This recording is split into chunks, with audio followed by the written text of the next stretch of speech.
이번 시간에는 우리 후보키에 대해서 같이 한번 살펴보도록 하겠습니다. 자, 우리 후보키요. 후보키라는 거는 릴레이션을 구성하는 그런 속성들 중에서 튜플을 유일하게 식별하기 위해서 사용되는 그런 속성들의 부분 집합을 보고 우리는 후보키라고 합니다. 이런 후보키들 중에서 우리가 특별하게 이제 선정된 그 키를 보고 우리가 기본키라고 하는데, 이 기본키로 사용할 수 있는 그런 속성들을 우리가 후보키라고 하는 거예요. 만약에 후보키에 만약에 5개가 있다. 그 5가지 모두 다 우리가 이제 기본키로 다 사용할 수 있어요. 자, 이게 무슨 말인지 좀 보자고요. 자, 예를 들어서 우리가 사람이라는 개체가 하나 있습니다. 그 사람한테는 여러 가지 이제 속성이 있겠죠. 사람에서 우리 여러 가지 속성이 있는데 그 중에서 뭐 이름이라는 속성도 있을 거고요. 그리고 성별이라는 그 속성도 있을 거고, 그리고 사람의 이제 주민번호, 주민등록번호도 있을 거고, 그리고 이 사람의 이제 집 주소도 있을 거고요. 그리고 이제 전화번호도 있겠죠. 전화번호도 있고, 이렇게 여러 가지 속성이 있는데, 만약에 학생이다 그러면은 학번이라는 것도 있겠죠. 그리고 성적이라는 것도 있을 거고요. 그리고 이 사람이 이제 어느 학교인지 그 소속도 있을 거예요. 그리고 어떤 거를 전공하고 있는지 그 전공 과목도 이제 있고, 여러 가지 이런 여러 가지 속성들로 이제 구성이 돼 있을 겁니다. 이렇게 이제 여러 가지 속성이 있을 때 이런 속성들 중에서 각각의 이제 사람들을 서로 이제 구분할 때 유일하게 식별할 수 있는 게 뭐가 있는지 좀 찾아보자고요. 자, 우리 이름 같은 경우에는 각각의 이제 사람들을 유일하게 식별할 수 있다 없다? 없다. 왜? 동명이인이 있을 수도 있기 때문에 이 이름만 가지고는 우리가 어떤 사람이 어떤 사람인지 구분이 안 된다고요. 성별은 당연히 안 되겠죠. 그리고 주민번호요. 이 주민번호는 똑같은 사람이 있다 없다? 없다. 해서 우리가 주민번호만 있으면 어떤 사람이 어떤 사람이다 정확하게 구분할 수 있겠죠. 그리고 주소라는 거요. 주소 가지고 우리가 사람들을 각각의 사람들을 우리가 식별할 수 있다 없다? 없다. 왜? 한 가족들은 한 집에 이제 같이 살잖아요. 해서 한 집에 여러 구성원들이 있기 때문에 주소를 가지고는 각각의 사람들을 전부 다 구분을 할 수가 없습니다. 그리고 전화번호요. 전화번호 가지고는 각각의 사람들을 전부 다 이제 구분할 수 있어요 없어? 없어요. 정확하게 따지면 없습니다. 왜요? 전화가 없는 사람들도 있기 때문에. 만약에 100명의 사람이 있는데 이 100명의 사람들을 싹 다 이제 전화를 다 가지고 있으면 그 전화번호 가지고 누가 누군지 구분할 수 있다고요. 근데 전화가 실제로 없는 사람들도 있기 때문에, 존재하기 때문에 이 전화번호 가지고는 우리가 각각의 사람들을 구분을 할 수가 없습니다. 그리고 학번이다 그러면 학번을 가지고는 우리가 각각의 사람들을 구분할 수 있다 없다?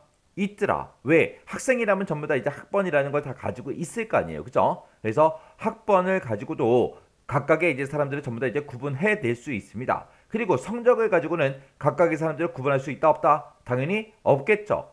그리고 소속을 가지고도 못할 거고요. 전공 과목을 가지고도 할 수가 없습니다. 해서 사람의 기준으로 봤을 때 이렇게 여러 개의 속성이 있을 때 그 중에서 각각의 이제 사람들을 유일하게 식별할 수 있는 거는 주민등록번호하고 학번하고 이 2가지밖에 없습니다. 이 2가지 속성을 싹 이제 묶어서 우리는 후보키라고 그렇게 이제 부르는 거예요.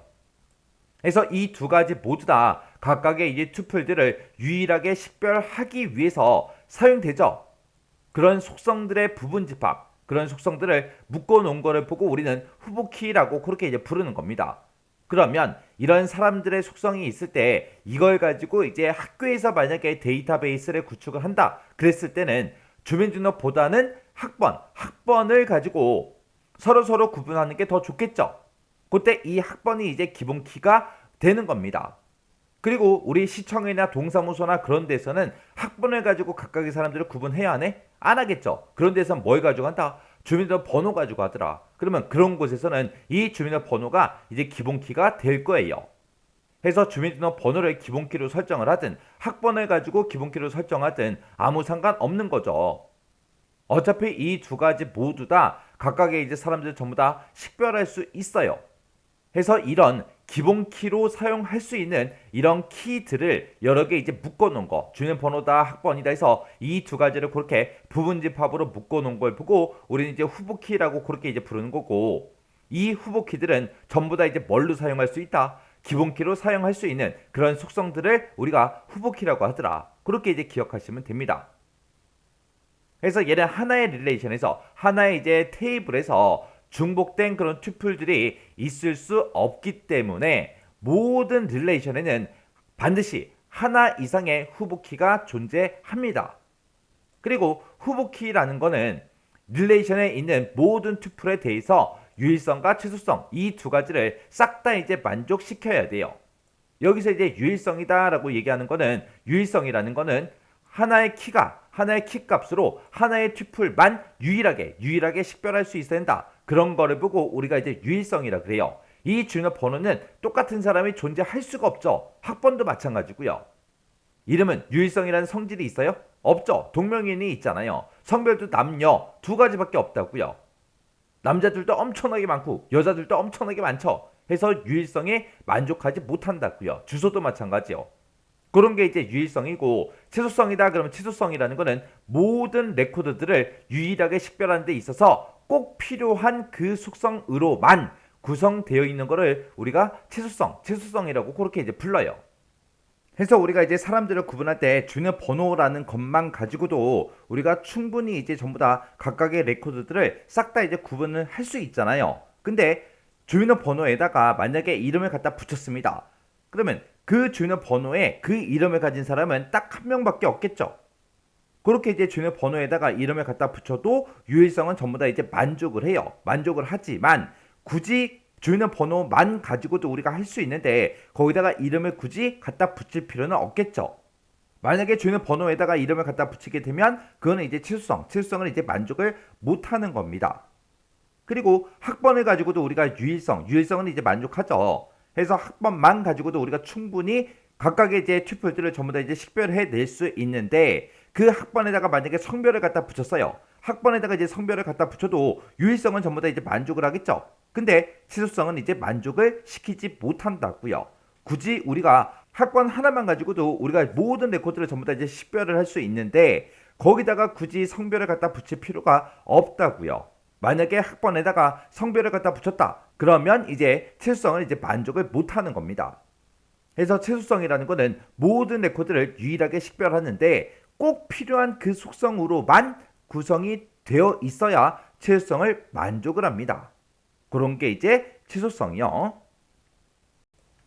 그래서 지금 여기 예시를 보니까 학생이라는 릴레이션이 있대요. 학생 릴레이션이 지금처럼 이렇게 이제 구성이 되어 있습니다. 여기 보니까 이제 학번도 있고요. 주민번호라는 것도 있고 성명도 있죠. 근데 성명은 이제 동명이인이 있을 수도 있기 때문에 이 성명을 가지고는 각각의 이제 사람들을 서로 구분할 수가 없어요. 근데 이 학번이라는 걸 가지고는 우리가 구분할 수 있겠죠. 왜? 학번이 똑같은 사람은 없으니까. 그리고 주민등록번호도 똑같은 사람이 존재하지 않기 때문에 이 주민번호를 가지고도 우리가 이제 각각의 레코드를 전부 다 이제 식별할 수 있다고요. 그때 이 학생 릴레이션에서 학번이나 주민번호 이런 것들은 다른 레코드를 유일하게 구별할 수 있는 그런 기본키로 우리가 사용을 할 수가 있습니다. 이 두 가지를 묶어서 우리는 후보키다. 그렇게 이제 부르는 거예요. 이런 걸 보고 우리가 후보키라고 합니다. 이 후보키의 특징 정확하게 여러분들 알고 계셔야 돼요. 얘는 실제 시험 문제에서도 나온 적이 있고 시험 문제상에서 무슨 키다 했을 때 이게 뭔지 정확하게 딱딱딱 머릿속에 떠올라야 우리가 문제를 풀 수가 있어요. 그래서 이 후보키라는 아이들 중에서 기본키라는 거를 우리가 선택해서 쓸 수 있더라. 그래서 기본키로 사용할 수 있는 그런 속성들, 그런 여러 가지 속성들을 우리는 묶어서 후보키라고 부르는 거예요.